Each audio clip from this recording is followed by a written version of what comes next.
ऊपर knowledge is power, आपने सुना होगा knowledge is power, knowledge is power, knowledge है तो पावर है, लेकिन ये गलत है। Implementation of knowledge is power. जब तक आप उसको इम्प्लीमेंट नहीं करते अपनी लाइफ में तब तक पावर नहीं है आपके पास में। Implementation of knowledge is power. Knowledge कितनी भी हो, जब तक इम्प्लीमेंट नहीं करेंगे तब तक कोई पावर नहीं। इम्प्लीमेंट का मतलब क्या है कि आप उसको अपने जीवन में लागू करें, जिंदगी में उसको लागू करना। जैसे कोई चीज़ आप जानते हो, डजंट मैटर, जानते हो, सभी को पता है मॉर्निंग वॉक से कितने फ़ायदे हैं, पता है ना सभी को, बताना नहीं पड़ेगा, सबको पता है। सर मॉर्निंग वॉक पे जाएंगे तो फिर दिन भर एनर्जी रहेगी, नींद नहीं आएगी, हेल्दी रहेंगे, मोटे नहीं होंगे, पेट नहीं, इतने फ़ायदे गिनवा देंगे। लेकिन इसका पता होने से कोई मतलब नहीं है अगर आप जाते नहीं हो। समझ रहे हैं ना? That is called implementation of knowledge. Knowledge तो है लेकिन इम्प्लीमेंट नहीं कर रहे हैं तो उसका कोई फायदा नहीं है। तो नॉलेज इज पावर कहना गलत होगा, knowledge is power. Implementation of knowledge is power. जब तक आप उसको लाइफ में इम्प्लीमेंट नहीं करते, बहुत सारी चीज़ें हमें पता होती हैं लेकिन हम करते नहीं हैं। समझ रहे हैं ना? तो जो आपको पता है, ये मैं सिंपल इसलिए बता रहा हूँ कि आप लोगों की क्लास में 2 पार्ट्स होते हैं, थ्योरी एंड प्रैक्टिकल, 2 पार्ट होते हैं ना। तो जो पहला पार्ट है वो क्या है, नॉलेज गिविंग पार्ट, कि आपको वो नॉलेज दिया जाता है, इन्फॉर्मेशन दी जाती है कि कैसे क्या करना है। सेकंड पार्ट में उसको इम्प्लीमेंट करना है आपको। लेकिन अक्सर करके सेकंड पार्ट में आप लोग बचते रहते हैं, आज ना जाना पड़े, आज क्लास का टाइम खत्म हो जाए मेरे तक ही बस, कल देखा जाएगा। तो वो गलत हो गया। मतलब नॉलेज इज पावर जो सोच रहे थे वो गलत। थ्योरी क्लास में कुछ नहीं मिला आपको जब तक आपने प्रैक्टिकल में इम्प्लीमेंट नहीं किया। तो knowledge is not power, implementation of knowledge is power. इस चीज़ को हमेशा ध्यान रखिएगा, ठीक है। आपने एक स्टोरी सुनी होगी, सभी ने सुनी होगी, slow and steady wins the race. खरगोश और कछुए की कहानी सुनी है ना, रेस वाली कहानी सभी ने। Slow and steady wins the race. ये क्यों कहा जाता है slow and steady wins the race? ये इसलिए कहा जाता है ना कि आप कंटिन्यू कोई काम करते रहें तो उसमें सफल होंगे, इसलिए कहा जाता है। कंटिन्यू थोड़ा थोड़ा भी करेंगे तो बड़ा चेंज आ जाएगा। यही कहानी का एक मतलब निकला था ना, कछुआ और खरगोश की कहानी, कि खरगोश और कछुए में रेस लगती है, दोनों आपस में डिसाइड करते हैं कि देखते हैं कौन जीतेगा। खरगोश ओवर कॉन्फिडेंस कि मैं तो जीत ही जाऊंगा, चलो सो जाते हैं। तो वो सो जाता है, कछुआ धीरे धीरे चलता रहता है और वो जीत जाता है। खरगोश जब उठता है तब तक वो जीत चुका था। ये स्टोरी सुनी है ना आपने? इसके बाद भी कई स्टोरी हुई, वो नहीं सुनी। एक तो ये स्टोरी है slow and steady wins the race, continue काम करते रहें। इससे आपको कई बार बताया गया होगा कि इससे हमें क्या शिक्षा मिलती है, कि आप कंटिन्यू कोई काम करते रहें और सफल होंगे। उसके बाद खरगोश हारा, गुस्सा नहीं आएगा भाई, वो एबल था जीतने के, हार गया, गुस्सा नहीं आएगा। उसने कहा फिर रेस करूंगा मैं। उसने फिर रेस करी कछुआ से, बोला कि मैं सेकंड टाइम अब फिर से तुमसे शर्त लगाता हूँ, इस बार फिर से रेस करेंगे। अब सेकंड टाइम में जब फिर से रेस की तो खरगोश जीत गया।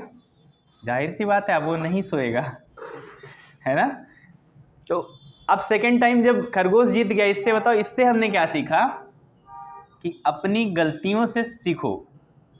खरगोश ने अपनी गलती से सीखा।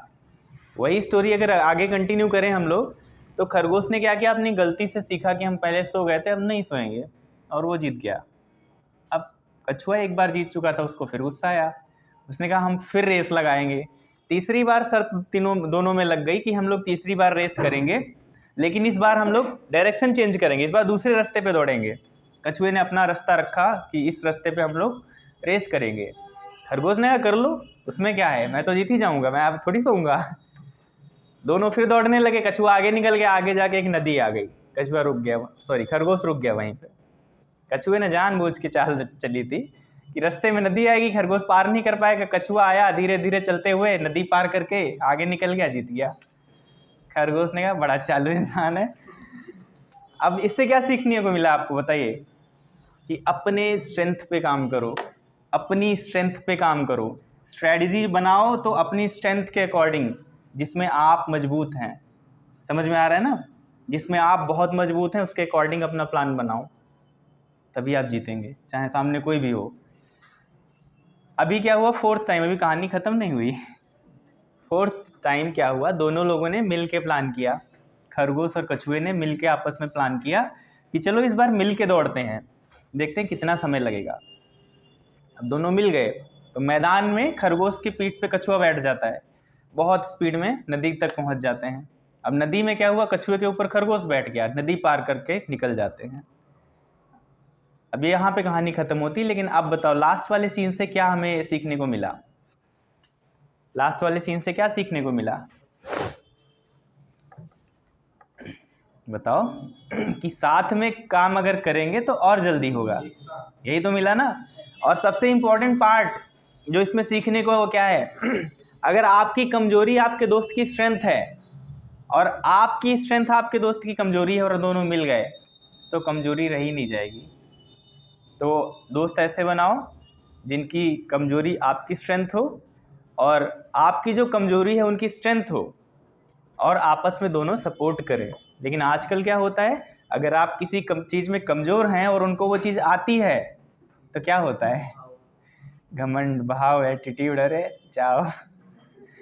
किसी को गिटार बजाना आता है, भाई मुझे भी सिखा दो, अरे जाओ बड़ा कठिन है, तुम नहीं बजा पाओगे, है ना। मतलब एटीट्यूड, ऐसे दोस्त नहीं होते। जो आपकी कमजोरी है अगर आपके दोस्त की स्ट्रेंथ है, इसका मतलब वो आपकी ही स्ट्रेंथ है, अगर वो अच्छा दोस्त है तो। और ये बहुत अच्छी चीज़ है, अगर आपके अच्छे दोस्त जिसमें आप कमज़ोर हैं उसमें वो स्ट्रांग है तो बहुत अच्छी चीज़ है।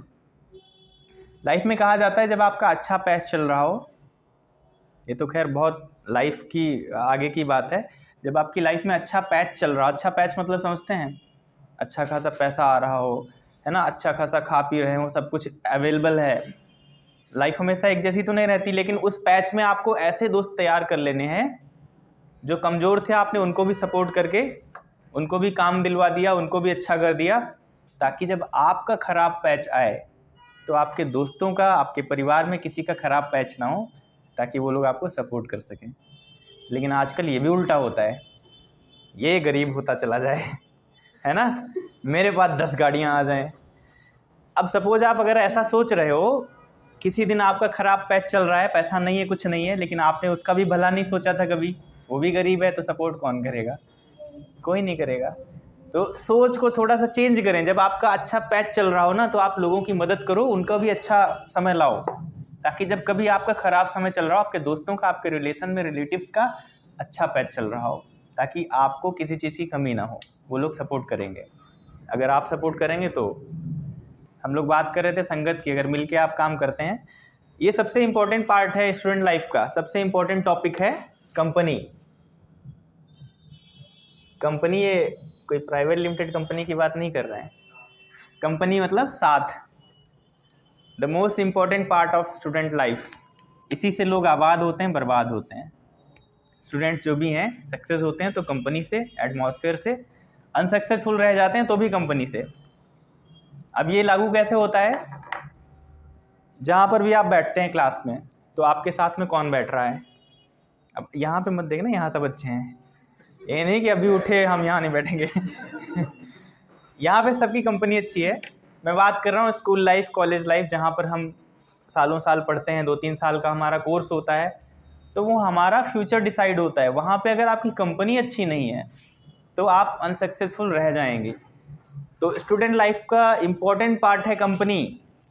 Your company decides what's your value, your company decide what's your value. आपकी कंपनी ही डिसाइड करेगी कि आपकी वैल्यू क्या है, आप किन नज़रों से देखे जाते हैं, ये आपकी कंपनी डिसाइड करती है। आप कैसे लोगों के साथ में रहते हो, पूरा समाज उस चीज़ को लेकर आपका आकलन करेगा। अगर आप अच्छे दोस्तों के साथ में हो तो लोग आपको अच्छा समझेंगे, अगर आप गलत दोस्तों के साथ में हैं तो आप कितने भी अच्छे हों आप गलत बोले जाएंगे। Your company decide what's your value, इसलिए कहा जाता है स्टूडेंट लाइफ में आप कंपनी सोच समझ के डिसाइड करें कि हमें किसके साथ रहना है। कोई ऐसा स्टूडेंट जो हमेशा पढ़ने की बातें करता है, आप उसके साथ रह के देखो, आपका माइंड धीरे धीरे बदलने लगेगा। आप 50% तो सोचना शुरू कर दोगे कि हाँ मैं भी पढ़ाई करूँ, लेकिन आप कितने भी पढ़ने वाले हों, अगर आपका संगत जो है, आपकी कंपनी अगर गलत लोगों के साथ में है तो आप डेफिनेटली कुछ नहीं कर पाएंगे, है ना। कितना अच्छा भी बीज हो, मिट्टी अगर खराब है तो नहीं चलेगा, पेड़ नहीं उग सकता। और लेकिन कितना भी खराब बीज हो, अगर मिट्टी अच्छी मिल गई तो फिर भी पेड़ बन जाएगा। इसीलिए कहते हैं ना, atmosphere company is very important, atmosphere and company is very important in students life. तो इस चीज़ का हमेशा आप लोग ध्यान रखिएगा। अगर हम इसका एग्जाम्पल लें तो कैसे ये इफ़ेक्ट करती हैं चीज़ें, छोटा सा एग्जाम्पल लेते हैं समझाने के लिए। जैसे आप कहीं पे स्टडी करने गए, स्कूल में, सपोज स्कूल में स्टडी करने गए, आपका पड़ोसी है, आपने देखा ये तो स्टडी नहीं कर रहा है, खूब मस्ती कर रहा है, होमवर्क भी नहीं कर रहा है, और सर कुछ बोलते हैं तो बहाने बना के निकल जाता है, ये तो बहुत अच्छा है, एंजॉय कर रहा है लाइफ को। आपने सोचा कि मैं भी एंजॉय करता हूँ, आपने भी यही सेम करना शुरू कर दिया, पढ़ाई पे नहीं ध्यान दे रहे, एंजॉय कर रहे हैं। अच्छा, कमी कहाँ पे आ गई? आपने उसका बैकग्राउंड नहीं देखा, आपने सिर्फ उसको स्कूल में देखा है। उसका बैकग्राउंड क्या था? वो, उसके पापा एक बड़े बिजनेसमैन हैं, उनकी शॉपिंग मॉल चल रहा है ना। जब स्कूल ओवर हुआ, आप तैयारियों में लगे हैं, उससे पूछा क्या करोगे, उसने कहा मुझे क्या करना है, मेरे तो पापा का मॉल है, वहाँ जाके बैठना है, दैट्स इट, मेरा तो पहले से फिक्स है। अब आपको सदमा लगेगा कि ये मैंने क्या किया। इसने नहीं पढ़ा क्योंकि ये सेट था ऑलरेडी, लेकिन मैंने पढ़ाई नहीं की क्योंकि मैंने इसको देख के, और मेरा तो बैकग्राउंड भी नहीं है, मतलब आप बर्बाद हो गए। समझ रहे हैं ना। तो कभी भी स्टूडेंट को देखकर उसको कॉपी मत करें कि अगर ये ऐसा कर रहा है तो मैं भी ऐसा करूँगा। आप हमेशा अपना बैकग्राउंड देख के उसको फॉलो करें, ठीक है ना।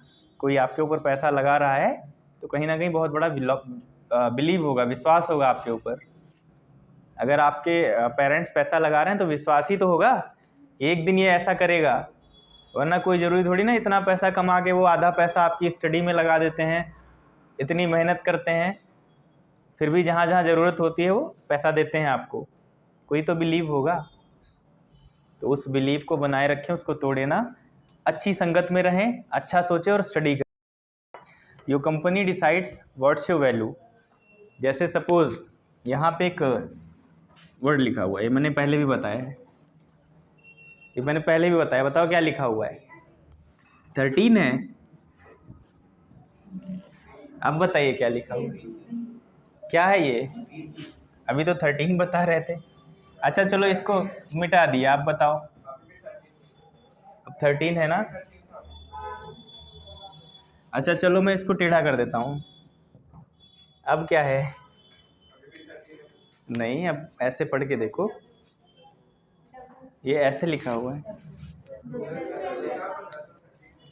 नो, वो 13 नहीं है।